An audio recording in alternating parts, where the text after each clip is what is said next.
I was there from Sec 1 to Sec 3, and after that I was asked to leave. Why? Because I failed my math. And because I failed my math exams and I couldn't promote, they said, well, you should be ripped off your post in the Gujang Onsam also. Well, we see that, well, your academics is more important than your passion, and that your passion should be chucked aside when you cannot perform well enough. Now, I have a problem with that because I am a personal victim of that. Because the teachers there are so results oriented, even though that might be a good thing. You have your ministers from Nanyang High School, you have your best lawyers from that school. But I have a problem with that because why is it that I have to give up my passion because I didn't do well enough for math? And it's just math alone. I got A for literature, I got A for English. Why is it that just because I failed to perform in that subject alone, my teacher says, well, you have to leave because we can no longer accommodate a student like you? What happened to me then? I went to Crescent Girls' School. Over there, it's an entirely different story. In 1 year, I covered the entire syllabus for literature and history. Even though I got 15 points for O-levels, and it is totally not value-adding to my education, to my results. But the teachers there, they said that, well, if you came here 1 year earlier, we'll be able to help you do better.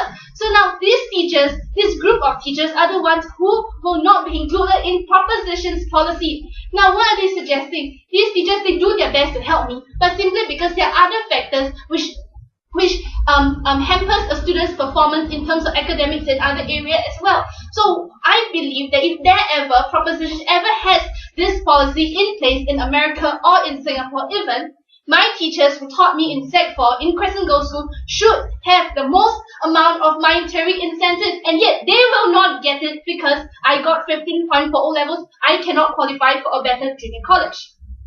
Second of all, on the issue on passion. Now, when I came up here and I talked about the role of an educator and how educators should be all-encompassing and how education should be something that encompasses all students, whether they get 15 points or 2 points. Well, the whole idea about having we think that it's not so bad that the educators are paid that little, because when you have a low pay, even though it shortchanges the teachers, you slipped out the most passionate lot of teachers you can ever have. These are the people who don't mind getting paid $3,000, don't mind staying in school until 9 p.m. to help her student cover 2 or 3 years worth of syllabus in 8 months. These are the teachers that we need in the industry, and proposition has not adequately substantiated that, along with their policy of monetary incentivization, they also spend more time on more money and more effort in helping teachers in sifting out the best teachers in this industry. Now, let me sum up opposition's case today. First of all, we believe, as we have mentioned many times, time and again, is that education should be all-encompassing. Students with 15 points, students with 2 points, these students should not be neglected. We know that the top brains will not be neglected. We know they will definitely be highly sought after in industries. They will be the best lawyers, they will be your best doctors over there. But no problem with that. The problem is that we should not neglect the people like me who get 15 points because it is circumstantial. Personally, I feel that it is extremely unfair. Well, another point on how the monetary incentivization can help the teacher work harder and push the teachers better. Well, did my teacher not push me hard enough during my O-level years? I believe that they did. And why is it I still perform poorly? Because there are other issues that result in a student not being able to perform well enough.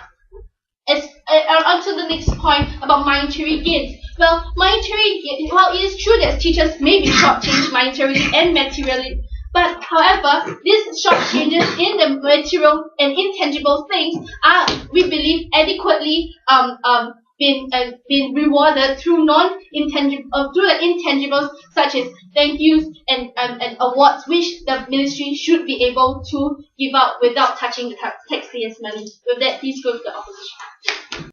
Now, at the end of this debate, members of this House, let's evaluate what side government and what side opposition has done for this case. Side government has talked about a practical, pragmatic, macro approach to the intrinsic problem that is the lack of a good education for young Americans. Whereas side opposition has talked about this nebulous concept of a sacred duty that have been specifically micro in their approach, choosing to nitpick on certain things like problem students or problem schools for problem teachers.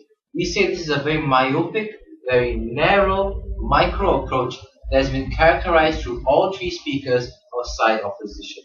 Now, to evaluate this debate as a whole, I, as a sum speaker, have two questions. What is best for teachers, and what is best for the students? Now, on the first question, or what is best for teachers, side opposition have this very airy-fairy concept of moral ideas, on a sacred duty. But when we push them on what exactly this sacred duty is, they said, well, not quite much. And then they also talked that there should be other duties of a teacher, that they should be counselors, they should be friends. Now we agree that they should be counselors, they should be friends, and it's intrinsic in a teacher to recognize what is best for their student and then cater their pedagogy for that student. Now, if it means being a counselor or a friend, so be it. We say that their case is not mutually exclusive with our case.